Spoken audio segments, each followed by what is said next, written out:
Tas tekono ora kaya, "Lho Mas percil nembe dugi ora ono." "Lho tas teko Mas." Ngono ki. Awakmu teko langsung kon mangan ta? Mangan. Aku langsung teko lho ora kon mangan ora dikei rokok malah disili korek. Lho, lah terus mari ngebong dasmu apa piye kok ae rumangsaku? Padahal aku gong duwe rokok. Lho ya njaluk. Tapi tak semoni nyilih korek ben sak rokoke lho lah kok. Lah, kowe kok kere. Iki delon mame daran apa ae? Daran komplit daran. Terus apa ki? Alah disinan aku. Nyapa? Rawon lho tak juta-juti tak kira daging tibaan laos.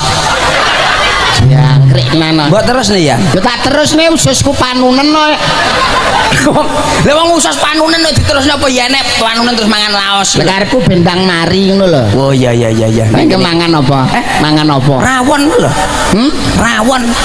Walah uruh capar. Kuwi lak capar kene ngarani apa enggak roh aku. Kecambah. Kecambah utawa capar iki. Melerok-melerok Mas kok matane perawan rene rene.